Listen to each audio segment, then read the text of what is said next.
Yo, c'est Altosan et aujourd'hui on se retrouve pour une nouvelle vidéo parlant de One Piece. Je sais que ça fait longtemps que je suis pas venu sur la chaîne, je sais que ça fait longtemps qu'il n'y a pas eu de vidéo. Ne t'inquiète pas, il s'est passé plein de trucs mystiques que je vais te raconter lors d'une prochaine vidéo sur le pourquoi du comment il n'y a pas eu de vidéo pendant autant de temps. Donc n'hésite pas à liker et à t'abonner pour ne louper aucune des prochaines vidéos, tu connais la procédure. Et aujourd'hui, on va parler de l'arc Wano et je vais vous donner mon avis sur cet arc. Il faut savoir qu'à l'heure actuelle où je te parle, l'arc Wano n'est toujours pas fini, donc cette vidéo sera entre guillemets le premier épisode.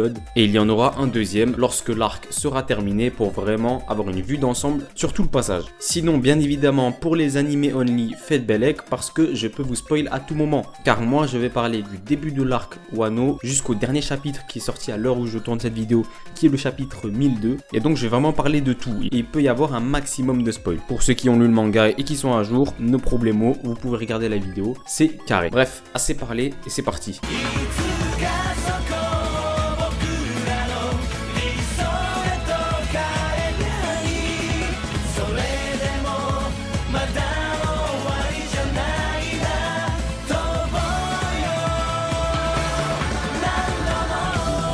Tout d'abord, avant de commencer à parler vraiment en détail de l'arc, il faut comprendre qu'est-ce que c'est que l'arc Wano Kuni. Déjà, l'arc Wano Kuni fait partie d'une structure d'arc à branches. Qu'est-ce que c'est qu'une structure d'arc à branches? C'est très simple. C'est comme entre guillemets un film en 3 parties. Star Wars partie 1, partie 2, partie 3. Où chaque arc précédent prépare l'arc final. Et on a de la chance, l'arc Wano, c'est le dernier arc de cette branche. L'arc Wano Kuni a vraiment été présenté dès l'arc Punk Hazard. Dès l'arc Punk Hazard, on pouvait savoir que la finalité, ce qui allait se passer à la fin, c'était la rencontre avec Kaido. Dès l'arc Punk Hazard, on savait que tout ce qu'allaient faire les Mugiwara allait aboutir à leur rencontre avec Kaido. En passant par l'attaque sur Caesar Clown qui a touché Doflamingo, puis ensuite l'arc Dressrosa où là on est passé directement à attaquer Doflamingo pour affecter Kaido, et ensuite de l'arc Dressrosa. Ensuite l'arc Zou qui nous introduit les Minks mais qui nous relie tout ça bien sûr à Wano Kuni ainsi qu'à Kaido. Il y a eu le petit passage de l'arc de Whole Cake où là il n'y avait pas de lien direct, ce qui nous a fait une petite pause dans cet arc à branche pour ensuite arriver à la finalité, l'arc Wano Kuni. C'est que Wano Kuni, c'est la dernière pièce de l'échec sur cet ensemble de 3 arcs. Punk Hazard, Dressrosa ainsi que Zou. C'est la dernière pièce et donc c'est un arc qui a beaucoup d'enjeux car c'est la finalité. C'est là où normalement il doit y avoir le dénouement final entre tout ce qui s'est passé depuis Punk Hazard. Qui dit arc final d'un système à branches dit tournant majeur dans l'histoire. La dernière fois qu'on a eu ça, c'était par exemple à Marineford et je pense que je vais pas vous faire un dessin. On sait tous que Marineford, dans One Piece, il y a un avant Marineford et un après Marineford. Souvent ces arcs-là finales, c'est des tournants majeurs dans l'histoire. Ils sont extrêmement reconnaissables. Tout d'abord parce que le tournant majeur qu'ils proposent dans l'histoire, on le voit à l'intérieur de l'arc ainsi qu'à l'extérieur de l'arc. C'est-à-dire qu'il y a un tournant majeur à l'échelle des Mugiwara qui vont, je sais pas moi, battre peut-être un ennemi extrêmement puissant, changer de statut, apprendre de nouvelles techniques. Ça, c'est le tournant majeur à l'intérieur de l'arc. Mais au niveau international, c'est-à-dire dans le monde de One Piece, ce tournant-là aussi se fait ressentir par des éléments extérieurs. C'est là où l'échiquier entier se met à bouger. Par exemple, je sais pas moi, rappelle-toi à Marineford, il y avait eu une rencontre Shanks-Kaido. Parce que Kaido voulait venir à Marineford, etc., etc. À la mort d'Ace, tout le monde a été secoué, l'équilibre des Yonko a été chamboulé. Bref, c'était vraiment le bordel. Et même en vrai, l'équilibre des Shichibukai aussi a été chamboulé par la disparition par exemple de Gecko Moria. Mais bref, tout ça pour te dire que ces arcs-là souvent ont des enjeux extrêmement incroyables. Et Wano ne change pas cette règle. On l'a vu très rapidement ça de façon. Entre chaque acte de Wano, car oui, Wano est composé de plusieurs actes, il y a un petit passage sur ce qui se passe dans le monde de One Piece. On a pu voir la rêverie où en environ 5 chapitres, on a pu avoir des révélations totalement incroyables. Les grands corsaires qui sont destitués, Im-sama, bref, un tas de trucs, les révolutionnaires qui rentrent en scène, Sabo qui potentiellement s'est soit fait capturer, soit fait tuer, bref, il s'est passé un tas de trucs. Et tout ça montre qu'à la fin de Wano Kuni, dès qu'on va regarder dans le rétro, il y aura un avant Wano Kuni et un après Wano Kuni. Barbe Noire est de nouveau rentré en scène et prépare une nouvelle attaque, et souvent, quand Barbe Noire passe à l'attaque, c'est qu'il va se passer des dingueries de toute façon, c'est très simple. On l'a pu le voir à Impel Down, à Marineford, et là il repasse à l'attaque suite aux nouvelles qui ont été rapportées par le biais des journaux de la rêverie. Ça c'est tout ce qui se passe à l'extérieur de Wano Kuni. C'est vraiment tous les enjeux majeurs qui sont en train de se dérouler. On a le système des Yonko qui est en train d'être déstabilisé complètement parce qu'à l'intérieur de Wano, il y a Big Mom et Kaido qui ont fait une alliance. Shanks lui est à Marijoa et il veut avertir le gouvernement mondial d'un certain pirate. Tout est chamboulé, le système des grands corsaires est totalement chamboulé. Donc ça c'est tout ce qu'il y a à l'extérieur de l'arc, mais à l'intérieur de l'arc aussi, tout est en train de se chambouler. Car le One Piece devient de plus en plus proche pour Luffy ainsi que son équipage, car depuis Punk Hazard, ils n'ont pas fait que embêter Kaido, non, ils ont récupéré des poneglyphes. Et les poneglyphes les amènent de plus en plus près du One Piece, ce qu'ils cherchent tous. Ensuite, tout en restant dans le thème du One Piece, il y a le carnet de bord d'Oden, qui est dans les mains d'Yamato. Et ce carnet de bord-là raconte les aventures d'Oden avec Roger ainsi que tout son équipage. En lisant ce carnet de bord-là, bien évidemment que tu te rapproches du One Piece, car, et c'est même inscrit dans le livre, il raconte tout, avec l'île de Loftel, etc.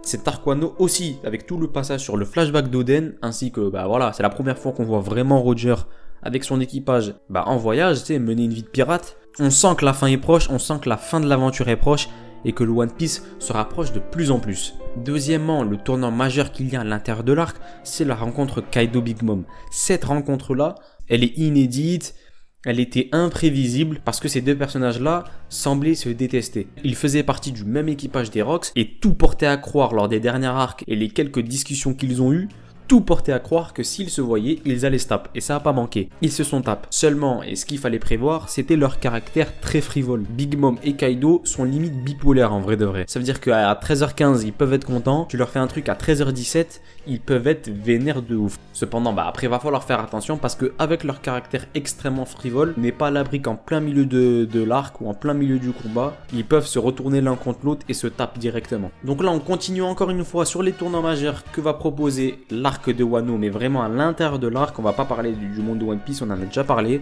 C'est le changement de statut que vont recevoir les personnages actifs lors de cet arc. Je parle bien évidemment de Luffy. Luffy, après l'arc de Whole Cake Island, a été considéré comme le 5e empereur. Luffy, et c'est pas la première fois, grâce à sa prime, etc., et grâce à tout ce qu'il a pu proposer, la défaite de Doflamingo, partir à Whole Cake Island, battre Katakuri, revenir foutre le bordel partout où il veut, il est déjà considéré comme le 5e Yonko. Faut pas oublier que Luffy, grâce à Bartomeu et grâce à Cavendish, a une flotte de malades. C'est-à-dire qu'il a quasiment toutes les conditions requises pour devenir un nouveau Yonko. Le nouveau Yonko, c'est quoi? C'est une puissance de frappe incroyable, il doit faire peur à tous les pirates qui croisent. Bref, il doit imposer la peur et le respect dans tout le monde des pirates.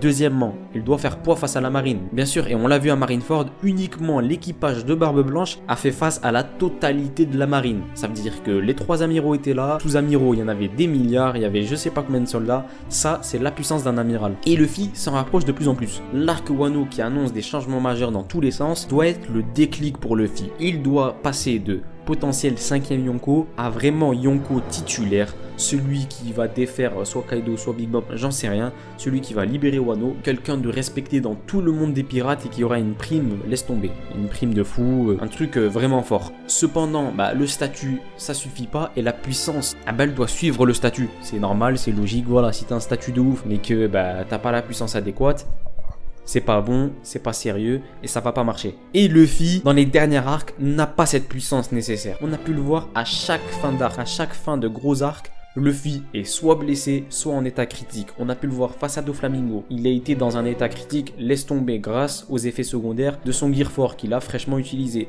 Face à Katakuri aussi, on l'a vu.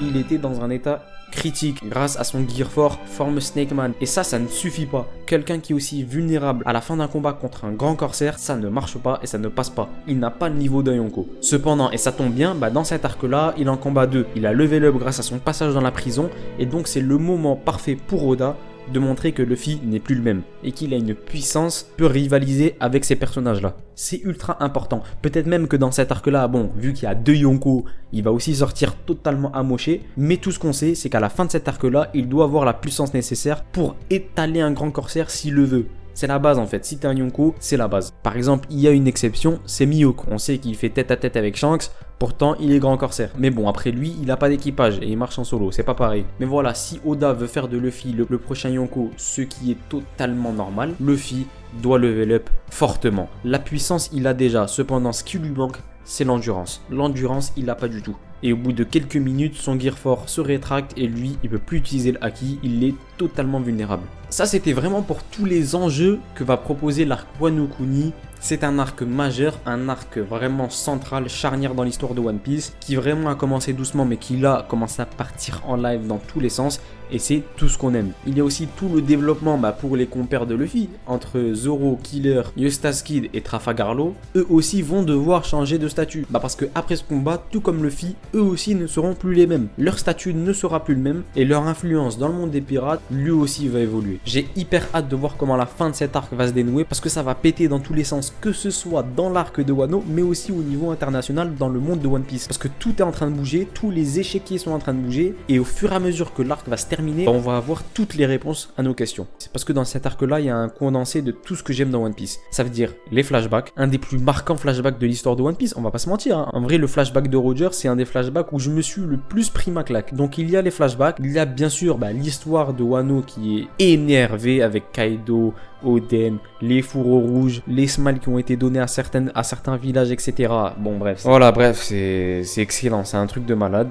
Et le dénouement de l'arc qui nous propose un combat entre Zoro, Killer, Eustace Kid et Trafalgar Law avec Luffy face à Big Mom et Kaido. Franchement, tu m'aurais dit ça, je sais pas moi. Il y a 2 arcs en avant, je t'aurais dit bon, arrête avec ton fan service, frère, c'est un fan made ce que t'es en train de me dire, arrête avec tes bêtises. Et en fait non, c'est vraiment ce qui est en train de se passer. Donc voilà, pour moi jusqu'à maintenant, l'arc Wano il tient toutes ses promesses. Tout nous montre que cet arc là va être légendaire et qu'il va être un tournant majeur de l'histoire, tout comme l'a été Marineford, voire même peut-être plus. Donc voilà, j'espère que cette vidéo t'a plu. J'ai essayé de remettre un peu tous les enjeux que nous propose cet arc parce qu'on a tendance un peu à les oublier. C'est la partie 1, donc t'inquiète pas que je referai une vidéo à la fin de l'arc de Wano Kuni où on va pouvoir bien sûr mettre un trait sur tout ça, dire ce qui s'est passé, ce qui s'est pas passé, quel enjeu a été respecté, quel enjeu n'a pas été respecté et donner l'avis final sur cet arc là qui franchement pour le début commence vraiment bien. Donc voilà, j'espère que la vidéo t'a plu, n'hésite pas à liker, à t'abonner pour ne louper aucune des prochaines vidéos parce que là je vais en refaire. Et voilà, moi je te dis à plus pour une prochaine vidéo, c'est Altosan, ciao.